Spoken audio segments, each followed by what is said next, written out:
Hello, today is May 28th, 2024. I'm meeting today with Mr. Dennis Patriquin to discuss his military career. My name is Brad Hoops. I'm the interviewer for the Northern Colorado Veterans History Project. Thank you, Dennis, for sitting down today to tell your story. It's my pleasure. Thank you for giving me the invitation and the time to tell my story. Wonderful. Let's start out, if we could. Tell us a little bit about yourself, your date of birth, and a little bit about your family. Okay. Place of birth and such. All right. Well, I have kind of a unique birthday. I share it with a pretty cool guy. It's December 25th, 1944. Ah. And so a little of my background that I want to share has to do with my father and my mother and her mother and my dad. They all are who I am today. Sure. And so anyway, I was born Christmas. My dad was overseas in the Philippines, and my mom lived with her mom, which I called her Nana. Her formal name was Thelma Horace, but anyway. Where were you born? In Englewood, California. I don't like to admit that these days, but that's where I'm from. But anyway, lived by Hollywood Racetrack, which is now the home for the Rams and the Raiders and the Forum. I was within striking distance of those two landmarks. And so anyway, I was born a man that carried me out of the hospital, played football for USC, played both ways, defense and offense. He was a lineman, went to two Rose Bowls, and later became a dentist. But he was one that carried me out of the hospital while my dad was overseas. So I got to do a lot of things at USC while I was there that were pretty cool because of him. And when you say overseas, your dad was serving in World War II. That's correct. Okay. In the Army. And I just went on the honor flight, so I understand the World War II monument. And there's two theaters, one for the Atlantic and one for the Pacific. And so my dad was in the Pacific side of it, and I got to salute where he was, and that was pretty cool as the honor flight. But the other thing that I noticed when I was there is they had a wall of gold stars. And there's about 15 rolls of gold stars with water underneath. And the stars go basically forever. And you think, well, that's pretty cool, a bunch of gold stars. And it's over water, and that's pretty neat. And then you read the rest of the plaque, and there are over 4,000 stars, 4,048, I think. And each one of those stars is 100 Americans lost. And you put that together, your 400,000 guys died in that Atlantic and Pacific. And that started my weekend of crying. My heart came up in my throat, and I thought, you know, these next generations won't understand what it meant for, what do you mean a baby boomer? Why would you be called a baby boomer? Well, all those guys that died knew they were going to die, and they wanted somebody to carry on their name or whatever. So that's why that population, there's so many of us because of World War II. We were born because our dads didn't think they were going to come home. And you look at that wall and you think that 400,000 guys were right. And they brought 400,000 people into the world. They died, they gave it all, but they brought somebody into the world. Yeah. And it still kind of gets me. Sorry. And we were talking earlier. I mean, how old were you before your dad actually met you? I was 2 years old. My Nana, which is my mother's mother, and my mother raised me until my dad came home. Wow. And the way they let guys out of the service in that time, like when I was in, I went in January, and unless I got out early for school or something, I served 4 years. Right. That's when I got out. When he went in the duration of the war, whatever that is, plus 6 months. And, you know, I mean, who knows when you get out?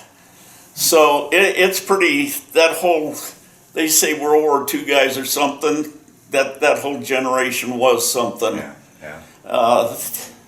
Don't want to get off on today's people, but I mean, for somebody to raise their hand and say, yeah, I'll go for the duration plus 6, I don't even know how you do that. Yeah.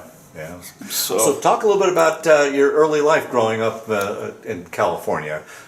my mother was Catholic, my dad wasn't, and she wanted I had one sister 2 years younger, her name was Denise, and my mom wanted us raised Catholic, so I went to a Catholic grammar school, and part of my problem through my life, being with people or different group situations,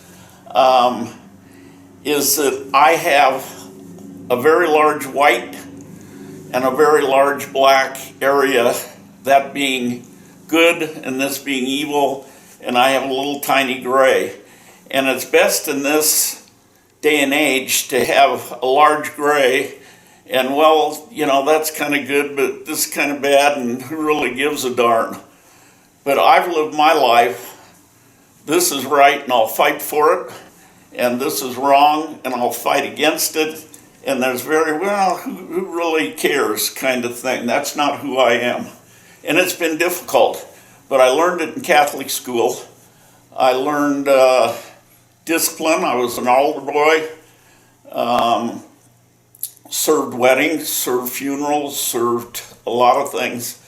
But the thing that kind of got me through this whole thing is I learned there's God-made laws and there's man-made laws that say this is what the church believes. But when you separate them, everything that the man has said doesn't mean much, but what God has said is important.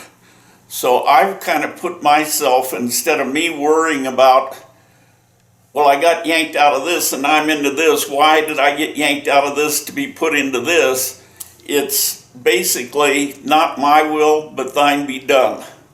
And that stuck with me and has saved me a lot of grief my whole life. I was going to college, and President Kennedy was assassinated. I was going off into a professional world that I didn't know about. Kennedy was assassinated. I dropped out of college. That changed my whole life. I go from this into you are going into the war. It's not a matter of, yeah, volunteer, I want to help the country. I was going. I was 1A. College was out of the picture, and the service was who I am and who I was. So Kennedy's assassination prompted you to drop out and No. join the service, or Kennedy- it just happened to happen? If you're going to school, you had a deferment to go Right. to school. Correct. If you are not going to school during that period of time, you're 1A and you're a certain age.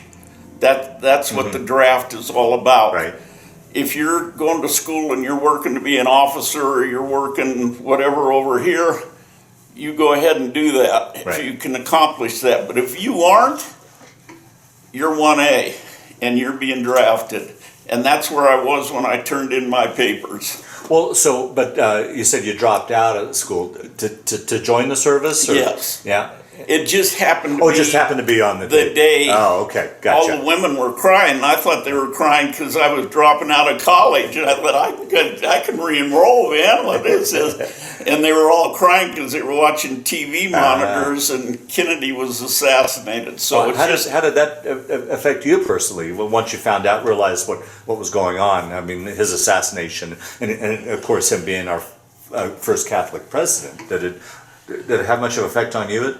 Yes, it did. Yeah. It was, and to this day, I mean, you know, they hide all these records, and you and I will be dead and gone, and by the time my either grandchildren or great-grandchildren, it's a Kennedy. What do you mean Kennedy? And that's just the way they want it. It's sort of like this January 6th thing. Yeah. It's amazing. Yeah. And the government, they know. Yeah. There are people that know.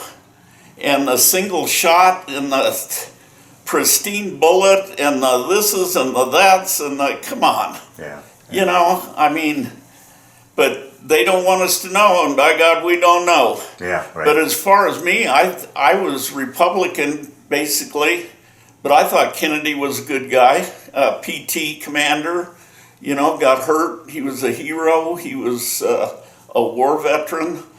And I thought he conducted himself. I thought he had a nice family. And I felt comfortable with him being president, as opposed to the president we have today. Yeah. And so anyway, that's where I was on Kennedy. But the fact that he died on that day, that changed my life on that day. Right, right. That event changed me, but it also changed my direction, total direction of where my life was going. I was going to try to be a professional, probably thought I was going to be a high school teacher of some type, single subject, teach math, coach on the side. That was kind of where I was headed. Didn't know, but when that day happened, the coin completely flipped for me. Wow. You couldn't even see the other side of the coin. That's what you were doing. You're going in the military, buddy. So I had to decide. I knew what was kind of going on the ground in Vietnam. I heard about the Agent Orange. I heard about the things they were spraying. I heard about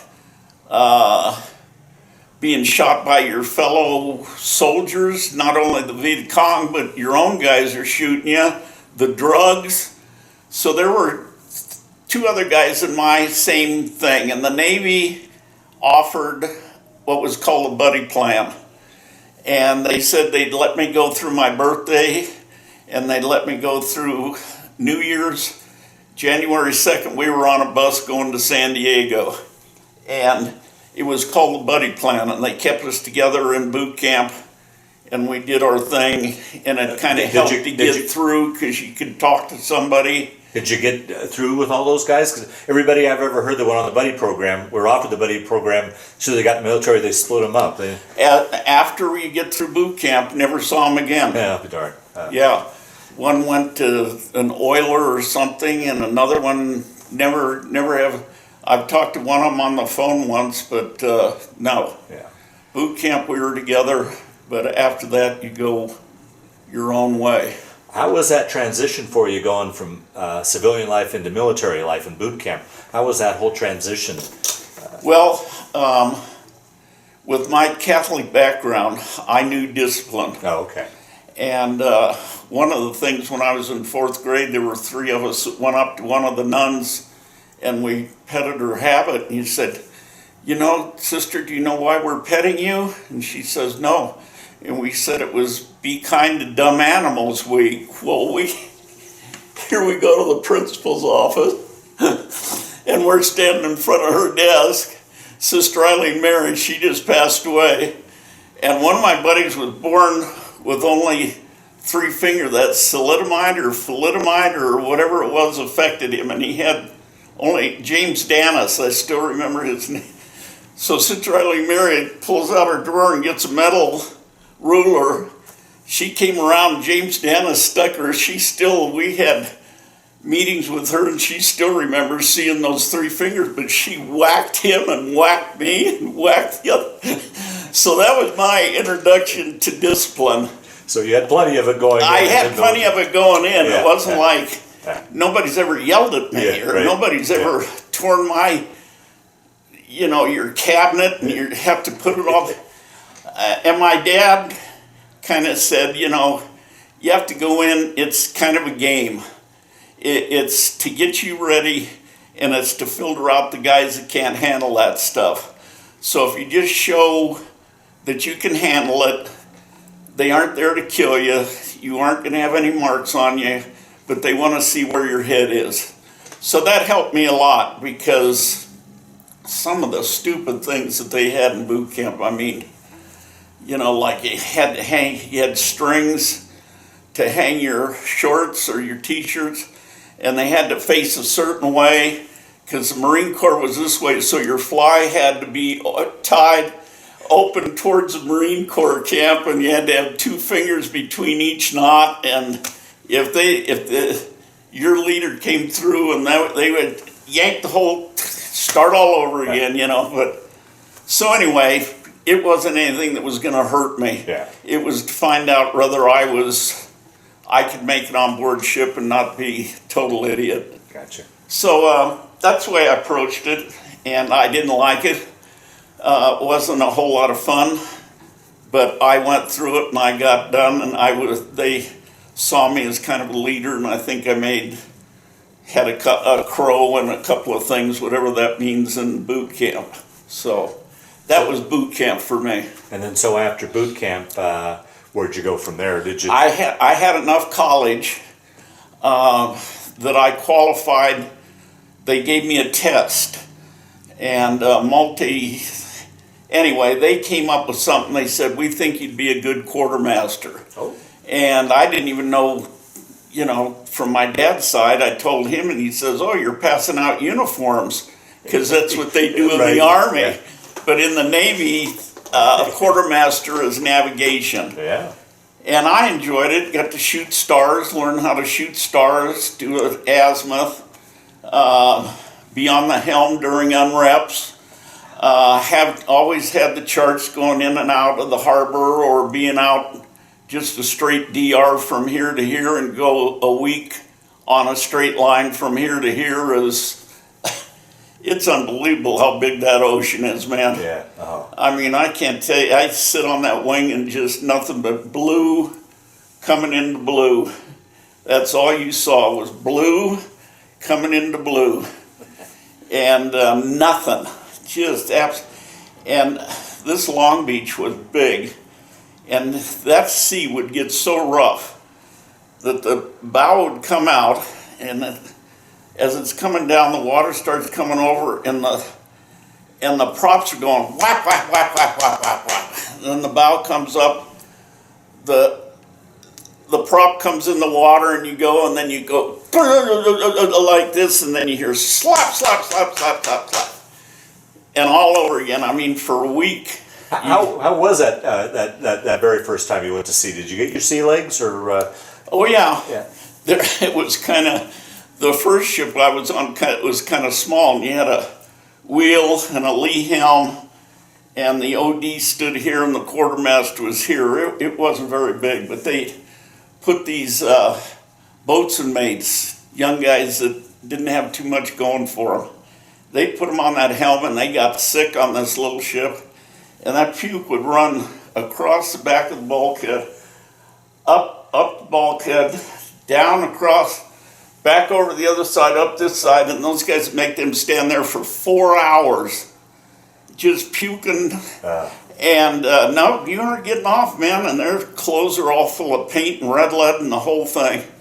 And then when they got off watch, guess what they got to do? Clean the wheelhouse.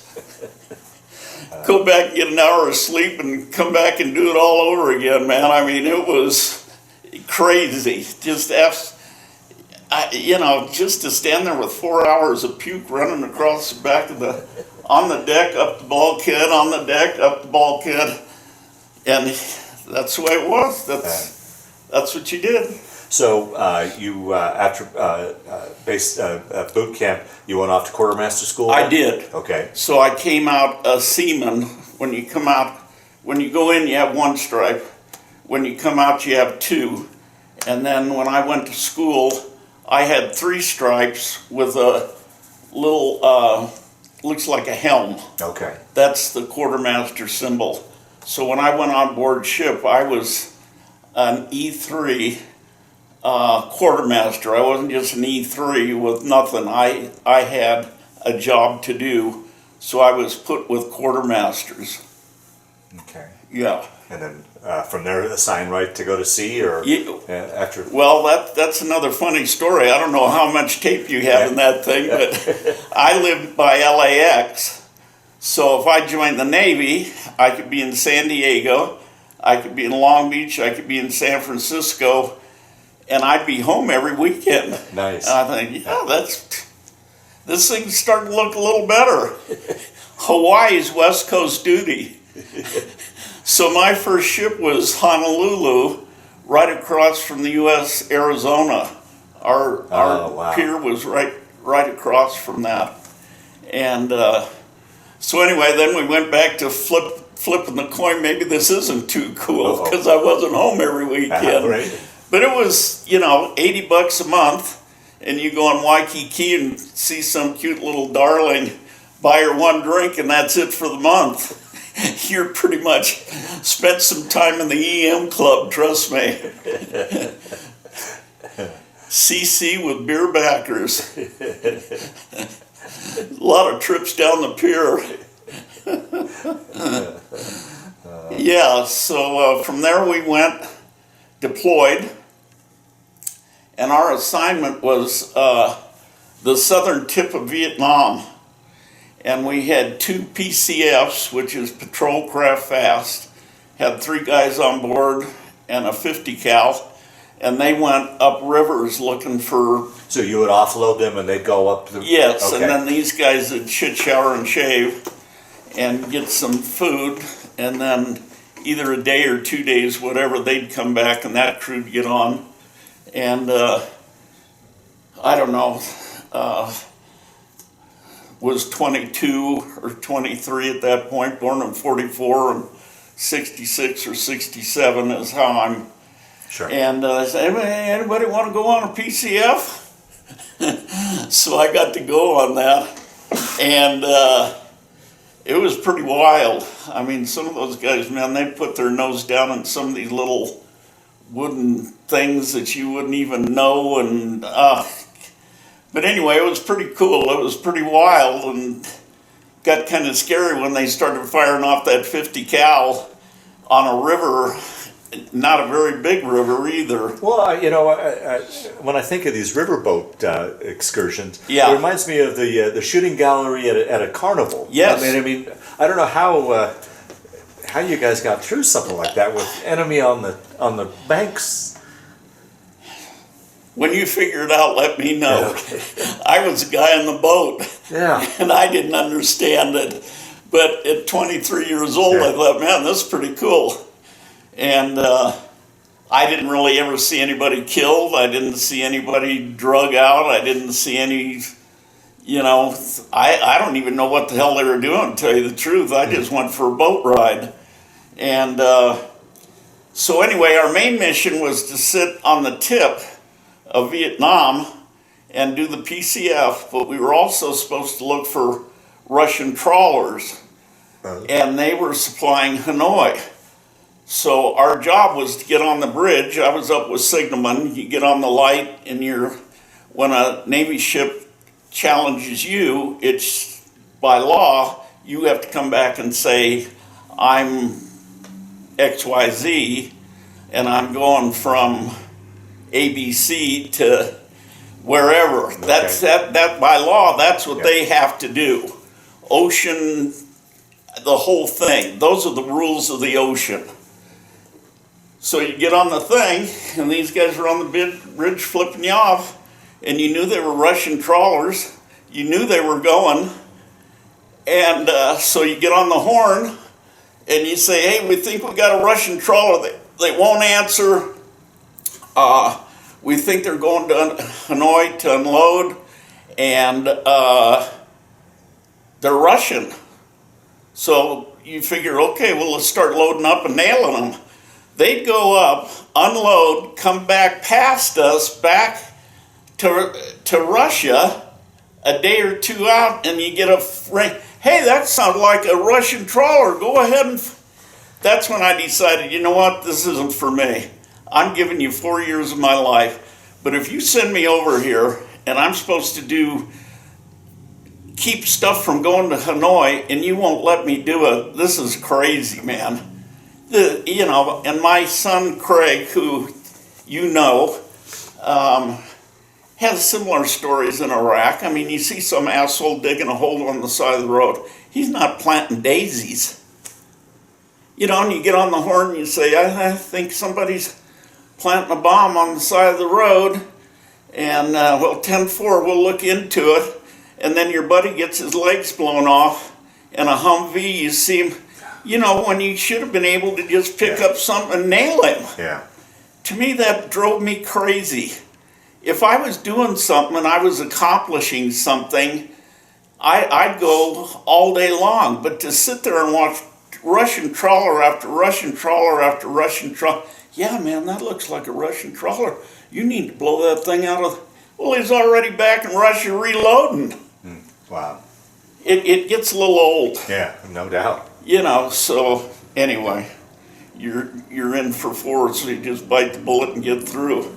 But I had one guy, a first-class signalman, when it was time, I made E5 and 2.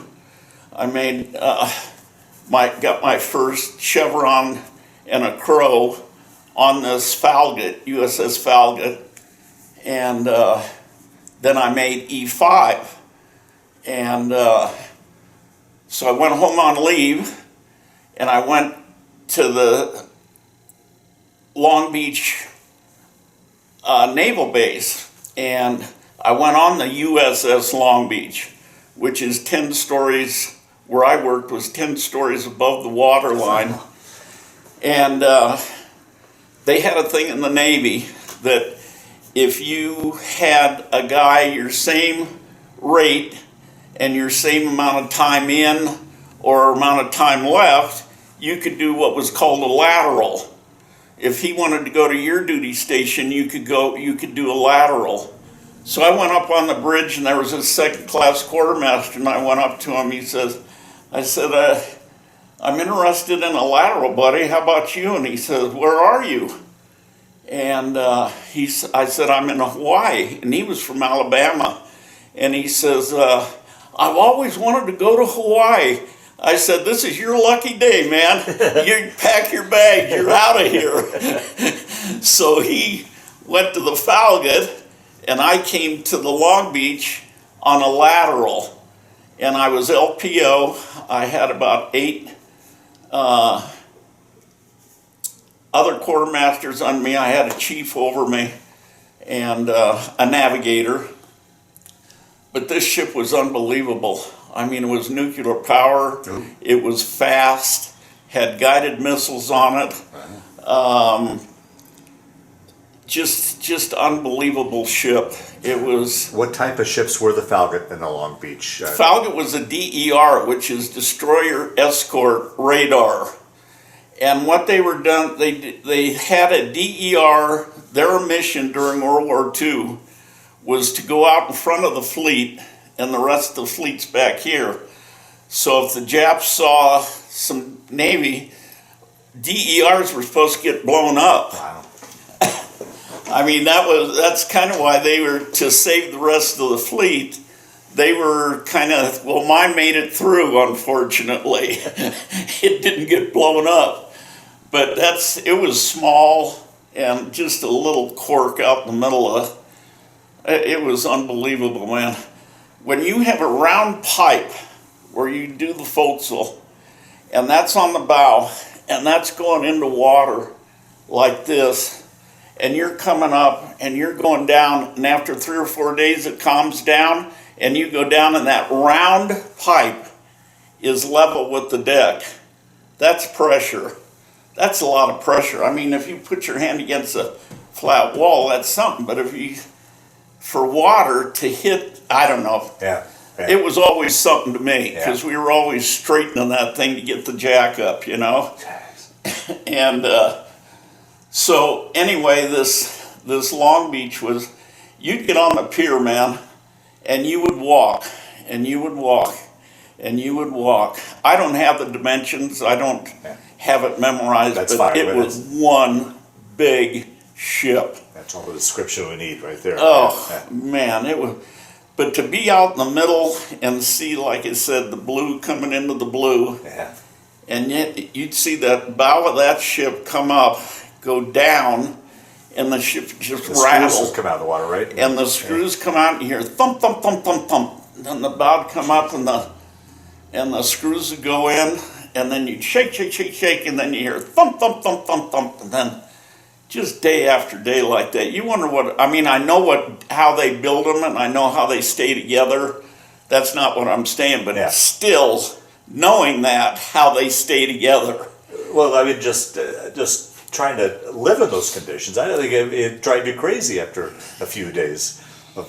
I mean, I don't know how I you never slept. have I don't know sat how here you and told you I'm ate. not crazy, buddy. I'm just sitting here. But yeah, it's challenging. And then when you're eating and your metal tray's going like this, and you kind of grab something as it goes by, and there's a whole bunch of challenges. And the other thing is, we were a flagship, which meant they could land a helicopter on the stern. So we had an admiral, and in the box, one of the window lines was dedicated to that admiral. Well, if the admiral says we're coming on board, you'd be sitting there with a buffer doing his thing, and you just you'd slide from one side to the other. But the bells had to be, the brass had to be shined, the floors had to be shiny, and you'd go through that whole thing in the middle of all this crap. Oh, gee. And then they'd say, well, the ocean's a little too rough, we don't think we'll come out. Well, the deck's all ready for you, man, whatever you want. But I mean, that was the kind of stuff that drove me. Yeah. Like, somebody trying to impress somebody with a star on their shoulder as opposed to an eagle on their shoulder, and I'm the one doing the thing. And they don't even look at a bell that has brass to be, just stupid stuff. Well, talk a little bit about what life was like on the ship. Your sleeping conditions, what the food was like, what you guys did for entertainment when you weren't on duty, stuff like that. Just daily life of being on a ship. Well, I was LPO, and you'd stand 4-hour watches. And if you had enough guys, you had 4 on, 8 off. 4 on, 8 off. And that's how you rotated it. If you only had enough for 8 guys, you'd do what's called port and starboard.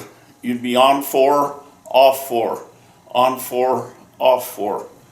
And if it came during the work hour, 8 to 4, you were chipping paint. One of the sayings they always had is, if it doesn't move, chip it, red lead it, and paint it. If it moves, salute it. So you were either saluting or chipping paint and repainting. Yeah. And especially being on the bridge with the old man, everything, other compartment, but it wasn't. They had regular inspections. You had to go through, and you still had to have your clothes folded a certain way. You still had to have you had your little area that you had to keep in your compartment, and your quartermasters had to keep your compartment, otherwise it got written up, and So anyway, there was a watch standpoint, and then there was the 8 to 5 work day. And then if you wanted to do something, or you wanted to write a letter home, or you wanted to do whatever, that was kind of your whatever. But as far as loud music and women and song, and you squeezed in time to write a letter home kind of thing. Wow. And the thing that got me is I had a chief, and if George, George, right? Mm-hmm. George was on the same DER as me. Oh, is that I right? met George, and he says, I never met a guy that was on the same ship. And I said, well, I did. In fact, I just gave Bart a picture of George with his coin and his Purple Heart, but George and I served on the same DER. Not obviously it's not the same, but on the same ship. So anyway, had a guy that looked similar to George. I'm like 5'8", so he came up to about here. He'd look up to me and he'd shake his finger in my face and I was LPO, so he'd go to me. And we had 8 guys. And so they're port and starboard. And I said, Chief, why don't you let me be on the watch and we can do 4 on 8 off. Nope, you're shooting stars with me. You're shooting every day. So you're getting up and you get a stopwatch, and he stands there with sextant, and there's a satellite up here, and he brings that satellite or that down to the surface, and he rocks it and says, stand by, mark. So you mark it, and you know what that is, and then you do one here and you do one there, and you bring it down in the sextant and you roll it, and you say stand by, mark. Then you go to books after books after books, and that's where that is, and the time that you do it creates a line on a chart. So you have this one, you have this one, and you have this one. So you get a triangle, something like this. You know the weird part of that? We had satellite navigation. It was about the size of this room. So you go in and you say, I think I'm latitude this and I'm longitude that. You punch it in. Pretty soon it'd come down the satellite and say, you're right here. So in this triangle, I said, Chief, this is where we are. He said, nope, there's no way, man. We're inside that triangle somewhere. There's no way that we're, every day. And my guys are standing port and starboard. And that drove me crazy. And, it didn't make sense. If you have satellite, it's like what you have in your cars these days, right. You follow yourself on there's where I am, there's where I'm trying to get to be. Yeah. And nope, we're inside this crazy. But man, he was solid gold, 2 gold stars over his crow, and it was his Navy. He didn't care what the old man said. He didn't care what the XO said. It was his Navy. Oh yeah, he was something. Yeah. But the other interesting thing, the XO that we had, he was a silver oak leaf. And the XO, I never saw that guy sit down. And somehow I was going through a TV thing or something, and he was a full admiral. He finally made full admiral and was heads of the chiefs of staff. That's the kind of guy he was. Yeah, Watson. I don't know how many years ago that was, but he went up to full bird and then 4 stars. So he went up five ranks from the time I was on that ship until, and you start getting up into the last 2 or 3 stars, you have to be something. Wow. But yeah, it was crazy.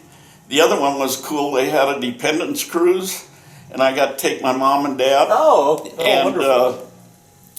So we went out of Long Beach, and the cool thing about the Dependence cruise was it was the day the Queen Mary came in, and we stopped for the Queen Mary and gave her honor, and she came in front of us and then went to the pier where she is currently, and then we went on out around Catalina and had lunch and came back. That was cool having my parents on there. Oh, sure. Yeah, that was really neat. Yeah. So you were based out of Long Beach. Did you guys ever make a tour then to Vietnam? Or? Yes. Okay. We were what was called the DMZ. Going back, I was down here, but halfway through they had a DMZ. Mm-hmm. So if MiGs would fly below that DMZ, these were the good guys, these were the bad guys. So if a MiG came down below that DMZ with our different kinds of missiles, we could shoot at those MiGs. So somehow we had capability of having this plane, this MiG, on audio, and we could hear them talking. Oh, wow. And they're all this kind of stuff, So the old man says, fire.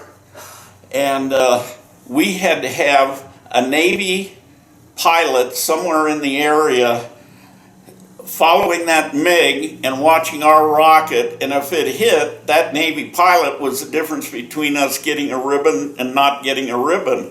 It had to be witnessed. We couldn't just say we had them verbally and then we couldn't hear them. That wouldn't be good enough for a medal. So I still get goosebumps about this one, and I'll finish. Yeah. And so we hear this, they said, mark intercept, nothing. So I think, okay, maybe we got the job done, you know. So I was up on the bridge 10 stories above the water, and you could see this jet coming from the port side, just screaming, man. And he was right at 10 stories, and he came by, and I could still close my eyes, but he was like this, man, just never looked at us, nothing. He just came up and gave us a thumb like that and came right through the window, cool. Right past the windows, and was going back to his, you know, his aircraft carrier or whatever. But he witnessed it, and he flew by those windows, and he just sat there like this. I still get goosebumps, and that's a while back. Yeah. Wow. Yeah, that was pretty cool. So how many planes were you guys accredited for shooting down? Well, I don't remember that offhand. Okay, that's fine. But all it took was one to get the medal. Yeah, okay. So yeah. I don't want to make a big war story out of Yeah, it, but yeah. I know one for sure because I remember that one, but there could have been others when I wasn't on watch or, right, you know, whatever. I don't know. It must have been pretty cool to see that missile take off. Yes. It wasn't, part of that's why I wear hearing aids today. Oh, is it really? Yeah. Yes. And so, that and the 5-inch, they get a little noisy. Wow. Start rattling bones in your ears you aren't used to having rattled. But and then the technology to have some plane coming from A to B, and then you're shooting, and you have to kind of like playing racquetball or pickleball or any of the other ones, you know, or shooting birds or shooting clay birds. Yeah. You have to figure out where the bird's going and put your shot where, you know, that whole technological thing is pretty amazing to me. There's some smart dudes out there. Yeah. Yeah. Certainly, Yeah. So 2 tours, or did you make I made 2 tours. Made 2 tours on the DER on the southern tip, and one on the Longbeach, and we were in the Philippines, and I got an early out to go back to school. Oh. So I got on a plane in the Philippines and flew home, and they went on with there, and a buddy of mine, Bill Welsh, was an E5, and he took over as LPO when I got out. And Bill and I are still friends to this day, and we started a business together. And Oh, wow. he lives in Idaho with his wife and has a motor home, and every once in a while he'll be going from point A to point B and drops by and says hi and talk on the phone a lot. And yeah, still that friendship still goes on today. Oh, that's wonderful. Yeah. So you got out, returned home, and went and returned to college then. Yeah. Yes, and that's another. I didn't know what education was. Like I say, my mom and dad didn't have it. Right. I knew Dr. McGinn, who carried me out, became a dentist, but he played football, and all the football and the college kind of mingled together. I thought it was all, and so after going into the service, you learn very quickly that you're enlisted, and that's an officer. And if you see an officer in front of you, you start the salute. If he wants to return the salute, he may. If he decides not to and busy doing something because he's an officer and a gentleman, he can walk by you, but you hold the salute until he's by you, and then you drop the salute. Because of a piece of paper. And some of these guys we had a OD, officer of the deck, and one below him, so they always had 2 officers, and some of these guys were clowns. I mean, they'd wear stuff under their uniform that were goofy kinds of undershirts under their uniform that you go, I mean, it was a mid-watch, nobody saw it, but still they felt like they had to do that, you know. and you were saluting them, and you think, they can't be that much smarter than me.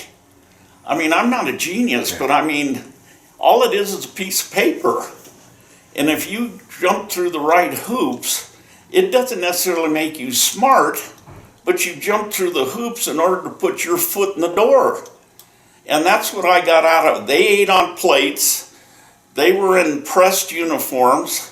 They had Filipinos serve them dinner, take their plate off, had napkins. I ate on a metal tray and stood in a line from here down the hallway, and then you scrape your tray off and throw it in and it goes through the scullery.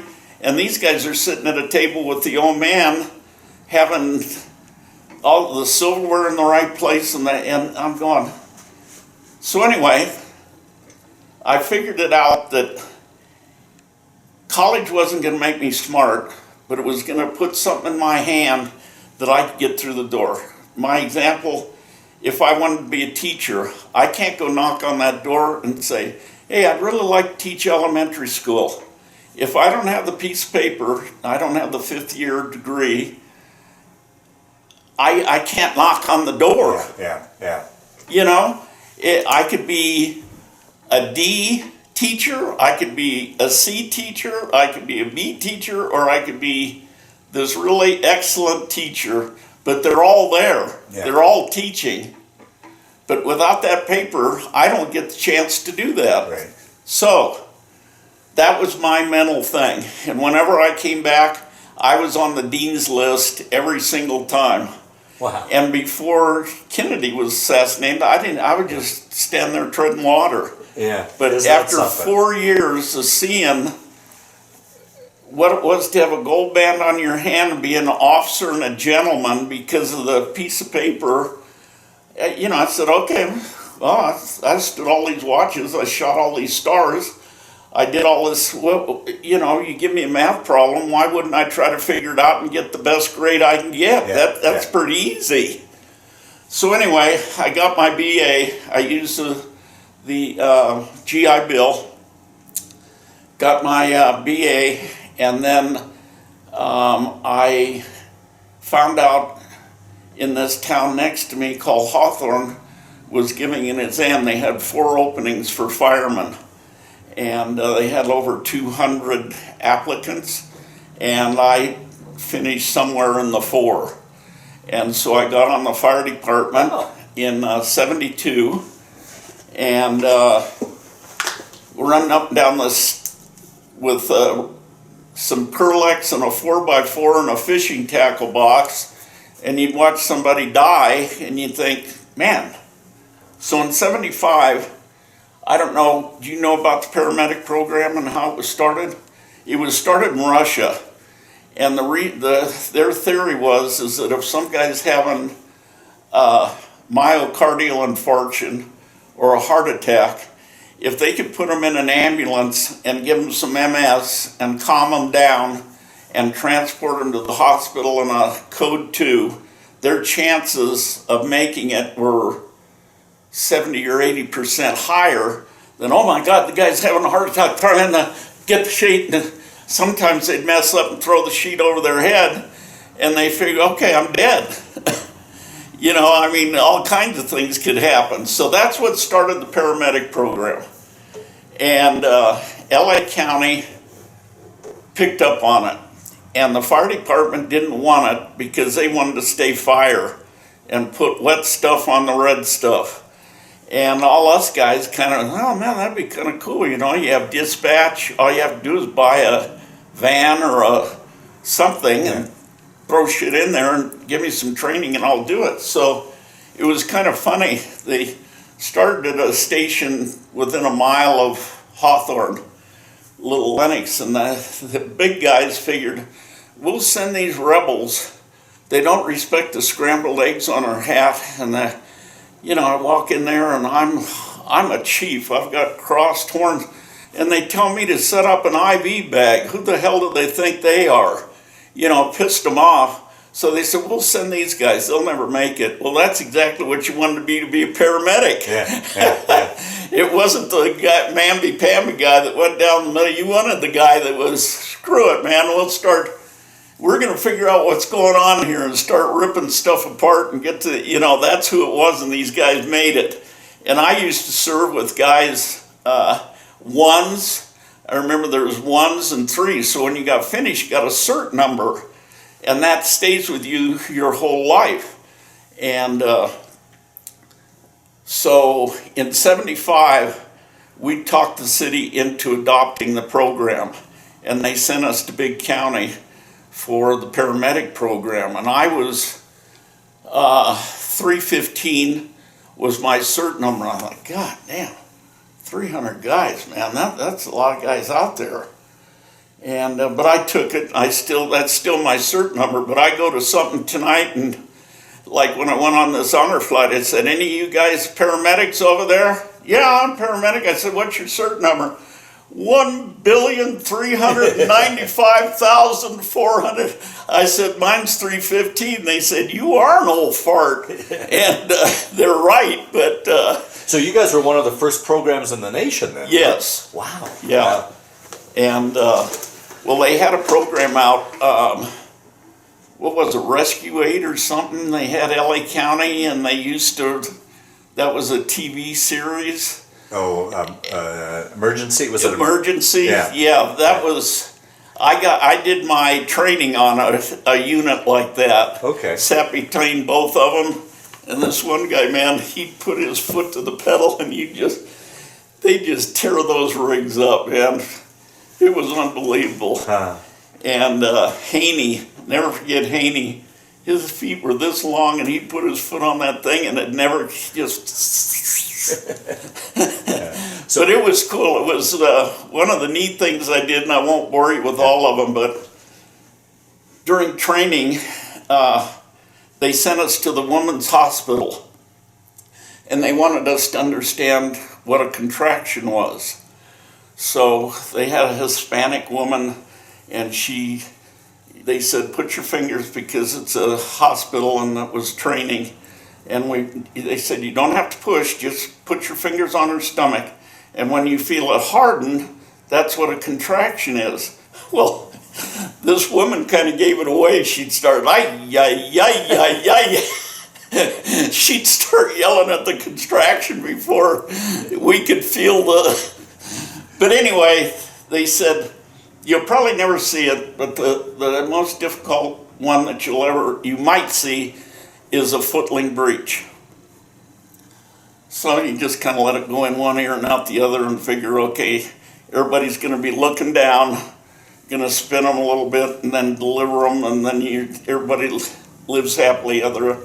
So my birthday's on Christmas, and one Christmas Eve we got called out to childbirth. And get her all ready, get the stuff, tell all the guys what to do, and all. First thing I see is a foot. So I found the other foot, delivered to the waist. Then I found the arms, and I said, okay, because if you stop here, and they inhale because their chest is out, then they take amniotic fluid, geez. and then you're starting off with a baby with pneumonia. So when you get to here and you've got the arms, you got to go. And we did, and it was a boy, and that was 76 or so you do the math. They're adult men. I say men for a reason. We thought we were delivering the placenta, and we're down there doing what we're doing, and here's this little guy with his eyes wide open, he's sunny side up. So both those pregnancies were totally, a footling breech and then sunny side up. They're supposed to present with their face down, Boy. Wow. and delivered him, and God only knows what, but I mean, they're adult men at this point, but stuff like that. Those paramedic days were probably my best. So how long were you a paramedic? About 8 years. 8 years? Yeah. And then I got promoted to engineer. And engineer is the one that drives and pumps water and that kind of thing. And So anyway, at one point they bought up a housing tract because there was a freeway. LAX was here and there was a freeway, and they wanted to connect that freeway with LAX, so they bought out housing tracts in Hawthorne. Well, they didn't knock the buildings down soon enough, and the cartel got in there, and they tunneled under the streets and put on lights and had this whole operation distributing drugs. I mean, like that. We were a bedroom community in Hawthorne, you know. But the cartels hit that, and the cops knew it, and they'd call us as paramedics to stand by in case there were shots fired and this fired and whatever might happen. They wanted us there, so we did. So you get on the radio, okay, it's all clear. You want to come in? And I can remember walking up the stairs of this one house, and the door was open, and there was a fish tank about the size of that bed and about this high, and it had water in it. They said, watch out for the fish tank. Oh, there's no fish in it, and it's water. What could it be? It was acid. So that if you walked into their area and they started cutting you up, there was no fillings, there was no bones, there was no rings, there was no way to I mean, you know, and then you hear what's going on our border in the cartel. It's the same cartel.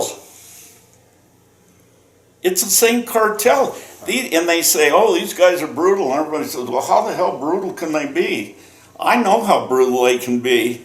And if it comes down to money and not money, they'll lop you up and throw you in that acid in a heartbeat, buddy. And so they started shooting at us, and they started throwing shit at us.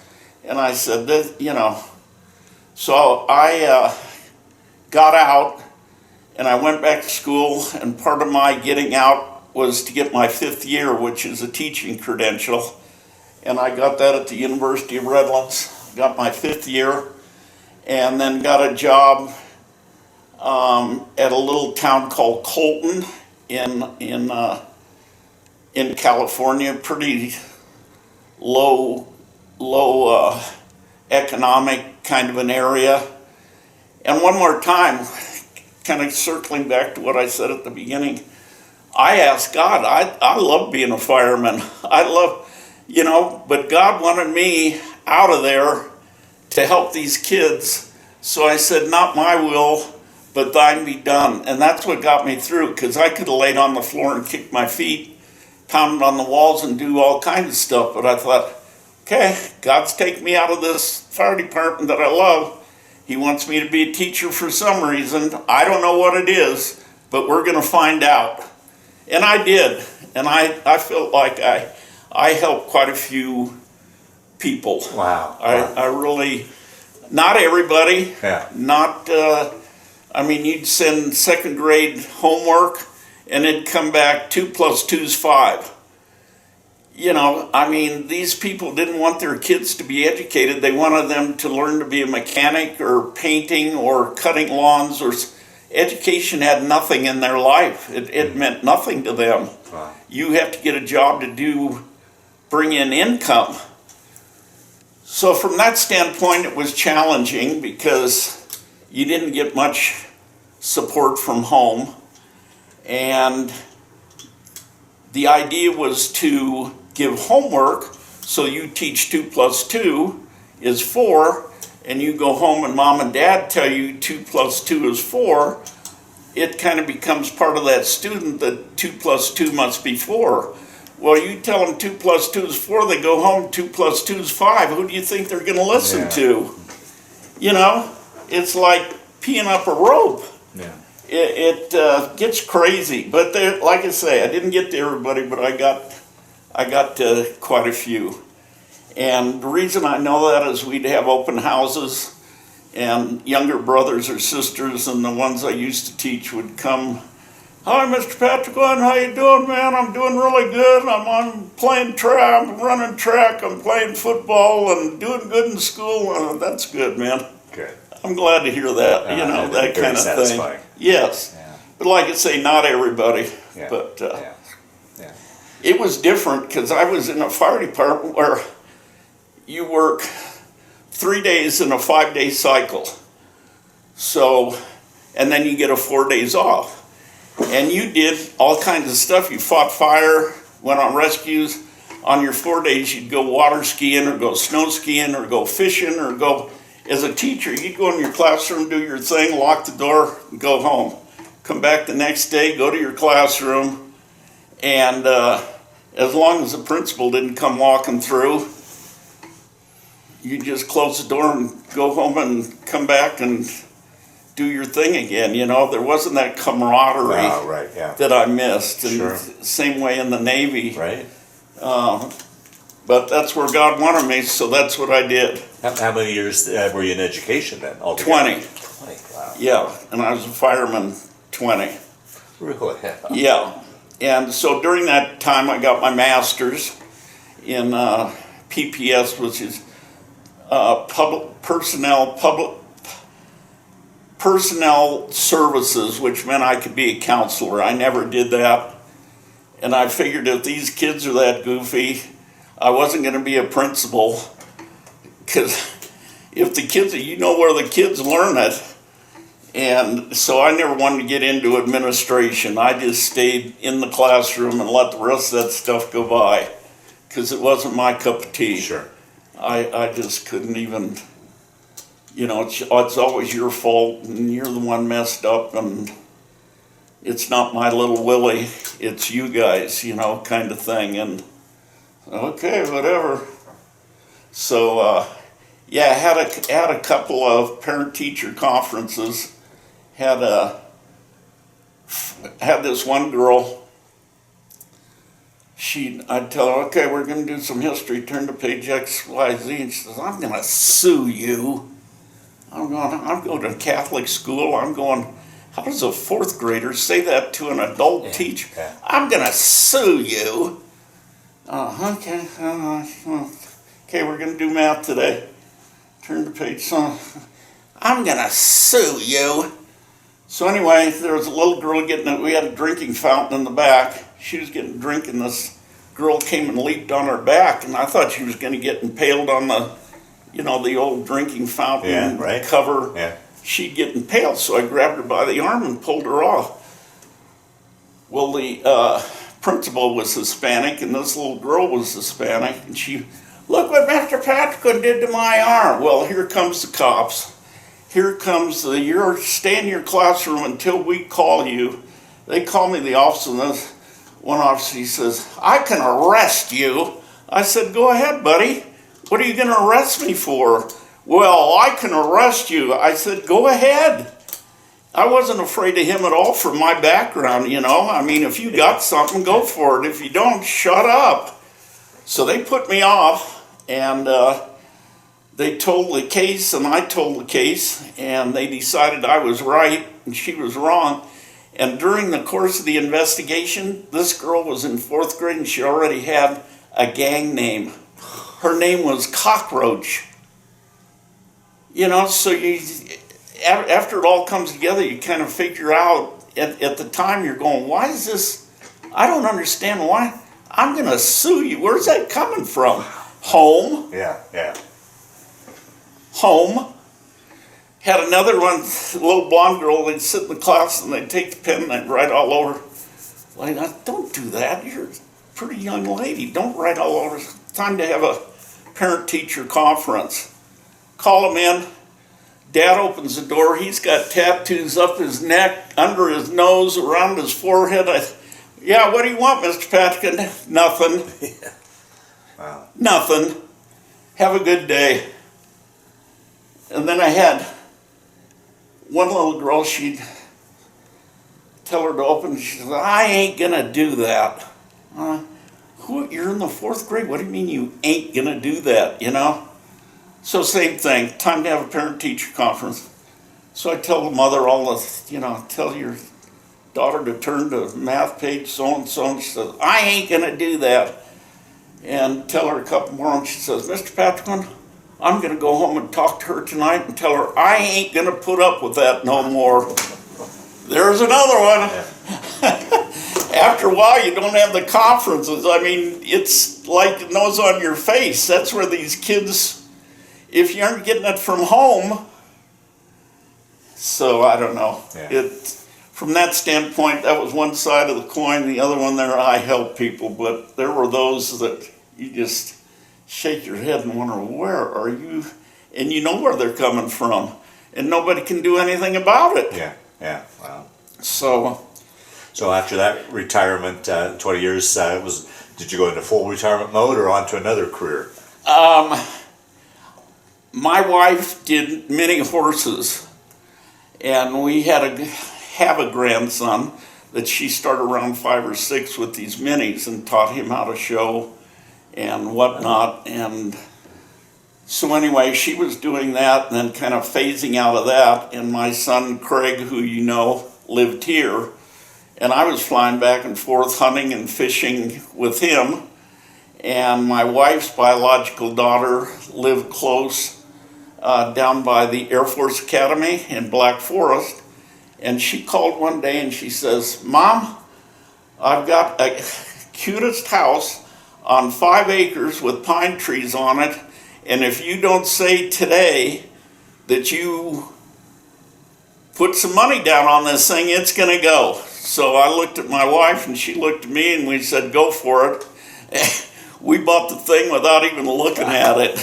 And I said, I've been there 8 years, and I sit there every day waiting for the park ranger to come say, "Okay, you've been in this campsite too long. It's time to move on down the road and find another campsite." But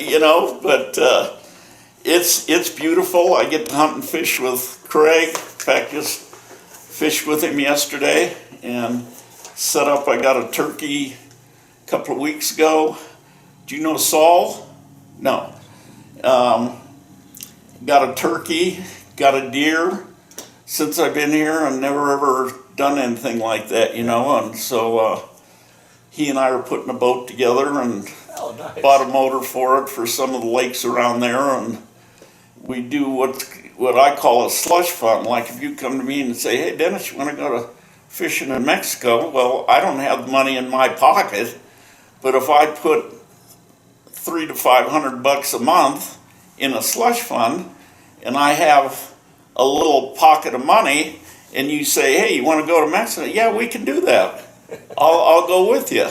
So I convinced my son that was kind of a good idea, and we had a slush fund. In fact, we went to Mexico fishing last summer, and so we continue with this slush fund.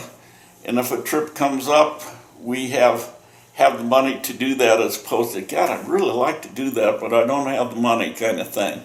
So it's worked out well for both of us, I think. Well, this is a good segue. Talk a little bit about family, meeting your wife and the kids, grandkids, however you wanted to talk a little bit about your family. Okay. I have 2 biological sons. When I got out the service, married a girl. Didn't really know what marriage was, but I thought was kind of the package. And didn't get into religion, didn't get into politics, she was cute, she did fun things, and figured. So anyway, I had 2 boys, had my oldest Kurt, he's now 50, born in 74, and Craig, who you know, was born in 77, and we were in Southern California, and raised them in that area. And I commuted to Hawthorne and would come back, but I wanted them in more of the Irvine, California planned community environment for friends and schooling and the whole thing. So I made the sacrifice to make the money in here and then make the commute. And my dad and mom lived there. My Nana had passed away, and my grandpa died when I was in the Long Beach also. And then my dad's mother passed away from breast cancer. So anyway, things didn't work out, got a divorce. I was a fireman, so I couldn't have the boys working 24-hour shifts. She got the boys, but I got to do things with them at the Colorado River and ATCs and water ski and fish, and so we bonded from that standpoint and still bond in much the like way. And met this, I don't even think I get it. On the second go around, met this girl that was, had a daughter Craig's age. So I thought, well, that'll be good, raise them and the family does stuff. Anyway, it didn't.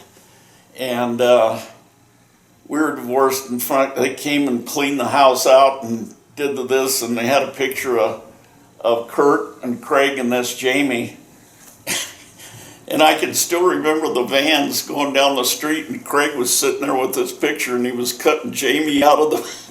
I still have it in my shop today. Every time I look at it, I crack up. And he says, "Here, Dad, cut her right out the picture."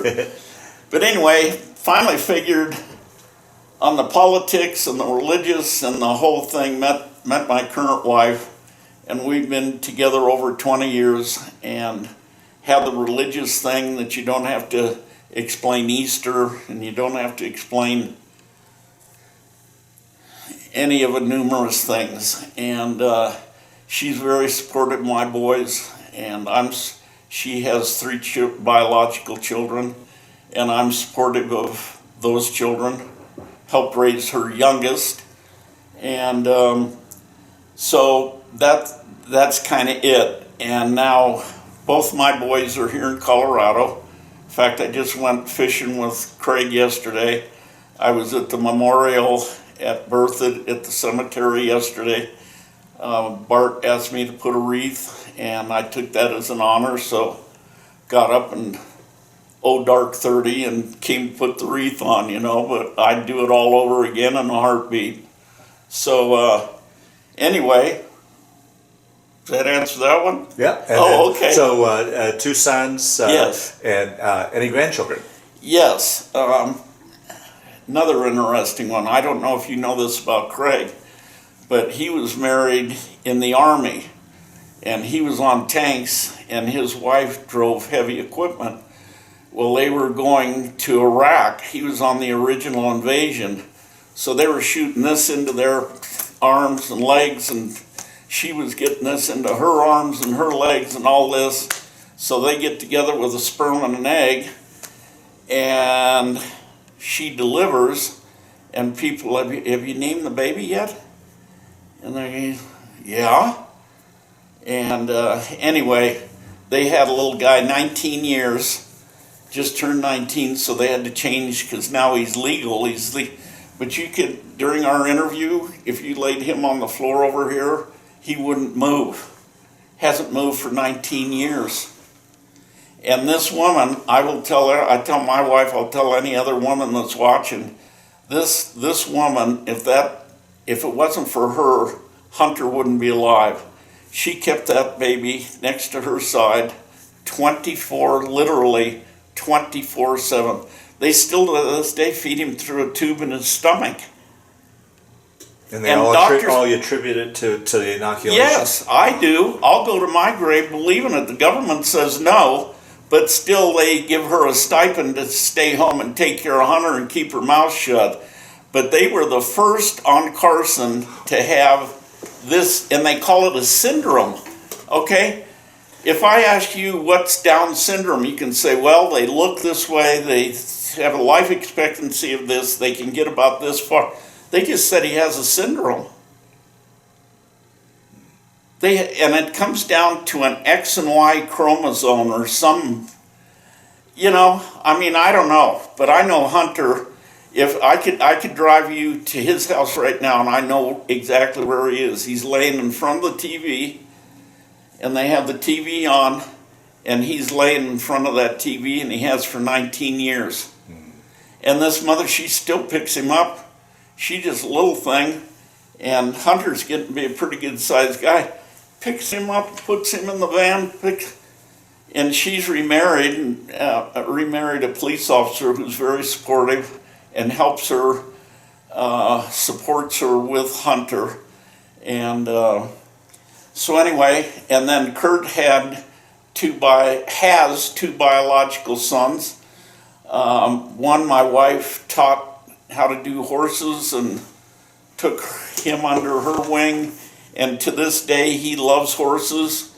He came to stay with us in his senior year during COVID, and he knew that he was going to be doing his senior year on a computer, and he says, "Why don't I just stay with you, Nana and Pop?" And I go, "Oh, this will be real fun, have a senior."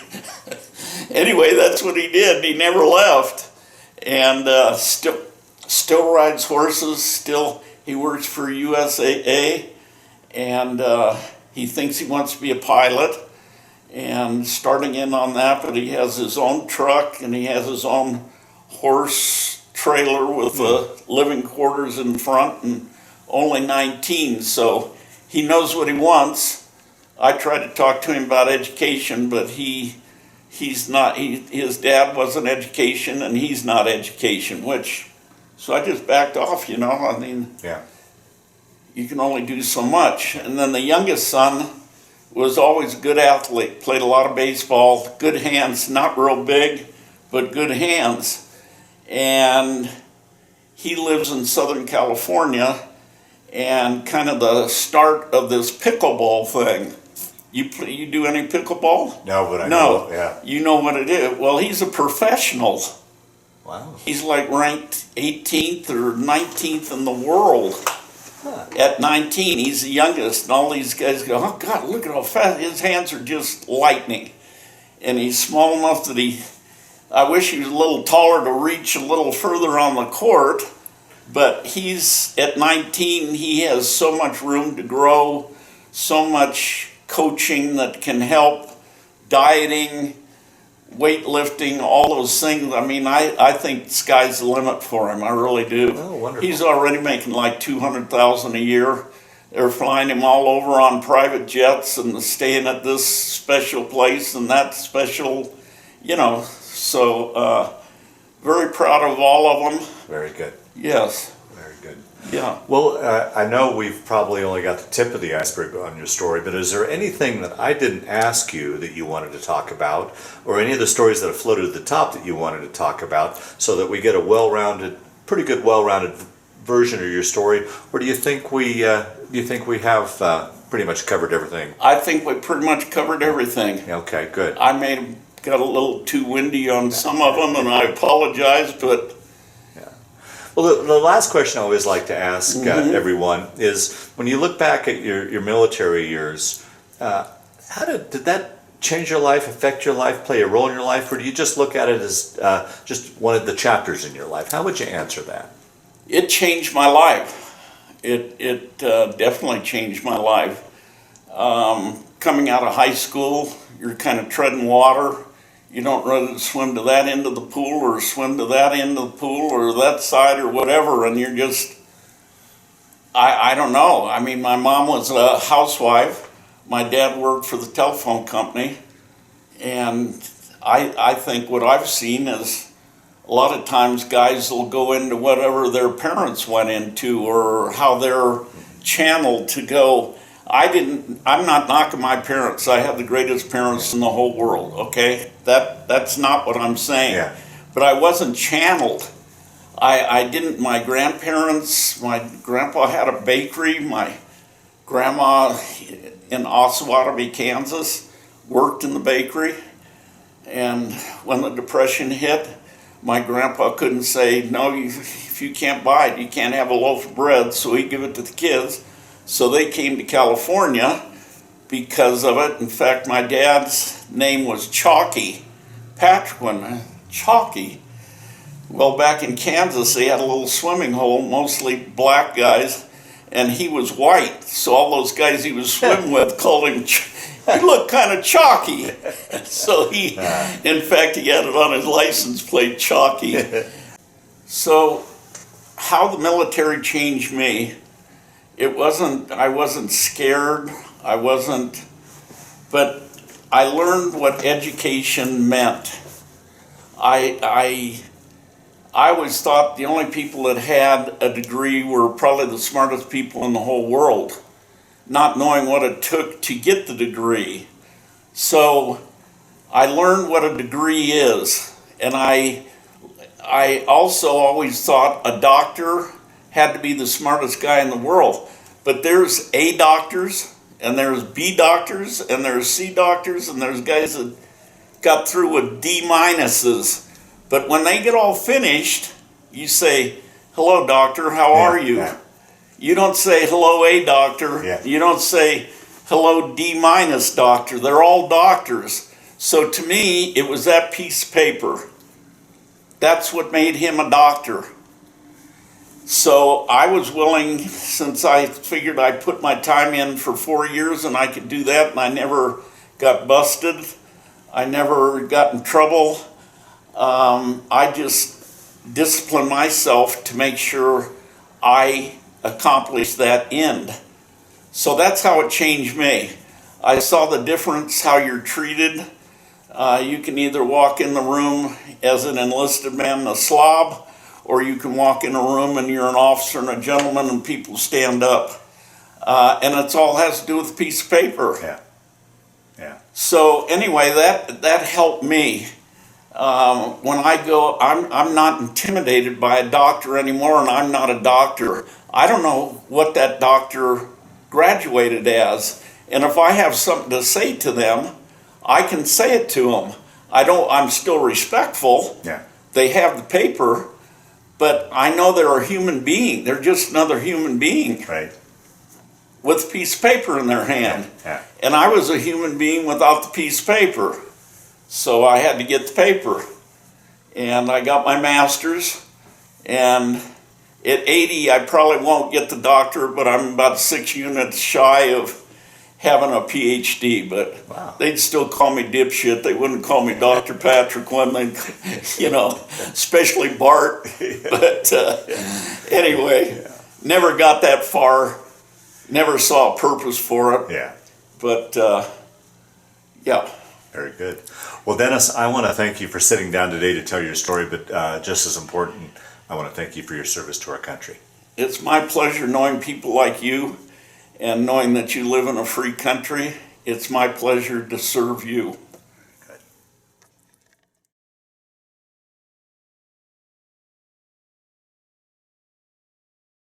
Okay, this is a picture of my dad. This, if you see at the bottom, was May 1944.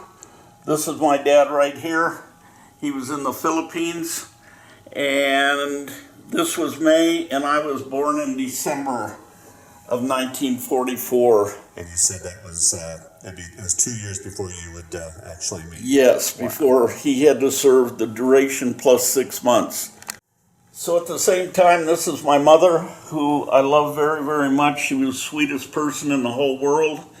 This is her mother. I called her Nana. She died when I was in the service. And this is the kid. That's the man. And so all of this was going on while my dad was overseas. So this was my dad. These stripes show that he got out an E7, a sergeant. And at some point in here, the government sent him an invitation that he could make $15 more an hour, but he had to be a certain size and a certain weight. And he didn't know what it was, but he raised his hand. So in order to fit into this suit, you had to be like 5'8" and 140 pounds or whatever it was. But this is a hard hat that's screwed on the top. These are the shoes that would take him all the way to the bottom. And he had a hose that would come out the top and he'd get air. And I don't know about you, but if I can't scratch my nose, I'm in trouble. I still to this day don't know how that man did that. But what his job was is if they sunk a Japanese ship, he was to go down and weld up the hole. They'd pump the water out of the ship and they'd get intelligence on the Japanese Navy. Wow. That was his job. So this is what's called a shellback. And when you go across the equator, it says he went across at 00 and I believe 145, which is basically the Philippines. After he volunteered to be the deep sea diver, he was on a Navy ship. And this is my dad, Charles R. Patriquin, Staff Sergeant, and this is his shellback, which is a big deal if you're in the Navy. Yeah. To be a shellback. Not very often you see the other service members getting the shellback. Yes. So I was able to save this, and I've tried to preserve it because it's real important. So as I told you earlier, I became 1A the day John F. Kennedy was shot, and they allowed us to stay out until January 2nd so I could be home for my birthday. But this is 1966. This is me in the corner. And this was boot camp in San Diego. And you had your own flag that you would carry. We were 078, and you were supposed to be real proud of that. And two other guys in this picture were my buddies, and we all went in together. After boot camp, never saw them again. But we got to get through boot camp together. And this is me standing guard over underwear, which they had a lot of different jobs to do, but that's what I look back like back in the day. This is my grandma and grandpa on my dad's side. This is my grandpa Pat, my grandma Pat, and they aren't gold star people, but they sure are strong people. They had their son serve during World War II. And they had pictures with me. They were very proud that I was serving during the Vietnam War, but they were very supportive, wonderful grandparents. This was actually my second ship. My first ship, I explained what it is, but this one in the middle is the USS Longbeach. That's one big ship. These windows right along here is where I worked. And those windows are 10-story. From the water line up to there is 10 stories. So you get into rough seas, you were back and forth pretty good. This is my crew. This was a chief quartermaster. He was pretty good. But there was another little one I already told you about. But this is me. You can see QM2 and I was LPO. And these were the guys that worked in the quartermaster gang and would stand watch while underway. So this is what a crow, actually it's an eagle, but when you're enlisted you call it a crow. This symbol shows that you're a quartermaster, and the two chevrons mean that you're E5. A third one would mean you're E6, and then you start with chevrons on top, and then you put stars on top to get E8 and E9. So this is my shellback that I'm proud of, and we went to Australia for R&R, and it says here the equator 00, and I think it says 114. So my dad went across at one point, and I went across at another point, but that's my shellback certificate. Wonderful. So I was honored to be invited to go with the honor flight out of northern Colorado. And this is the World War II monument. And when you walk by it, you think, okay, it's a wall of stars. And down below there's water and it reflects, and you think, well, that's kind of cool. But then you read the plaque, and there are 4,448 gold stars on this wall, and you think, man, that's a lot of stars. But then you read further, and every one of these stars represents 100 fallen soldiers during World War II, which means like 400,000, over 400,000 men died. The only one that we lost more was the Civil War, and I think that was 600,000. Right. But this one tore me up. The other one tore me up was, the other one that got me was the story of the unknown soldier, and I didn't really understand everything until I went through it. But what 21 steps means is 21 gun salute you usually do for a president or a senator or somebody. So 21 somehow over the years, I heard it was a Navy thing, that they could only load 3 guns at a time, and they would do it 7 times to salute whomever. So what this soldier does is he takes 21 steps in front of this tomb of the unknown soldier, and he turns and looks east. And you wonder, well, how does he know when to turn back? When he gets to the end of this, he turns and he counts to 21. He turns back and he walks back 21 steps, and he turns and looks this way and counts to 21. Does an about face and walks down this, and you can see the footprints in this tarp. And I was standing there filming this young man, and one of the guardians came and grabbed my arm and said, "Are you all right?" And I said, "No, I can't move my legs." And she says, "It's all right, take your time, that's why we're here, get it out." And I was crying uncontrollably. And I went to visit a grammar school since my trip, and I told those children, if you were in another country and saw a dead person on the side of the road, what do you think they would do? And I said they'd probably just drive by him because they don't know what to do. But they found this person in the jungle, didn't know who he was, no dog tags, no identification, and they brought him back, gave him a full military, and buried him into this. And today they don't know who that soldier is. And they've been doing this since 1937, 24 hours a day, 7 days a week.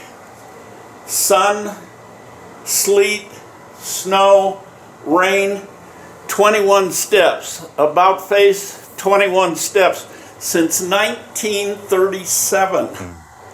And you see what's going on these college campuses, and it just, I don't know. You have to make your own decision, but I know what it does to me.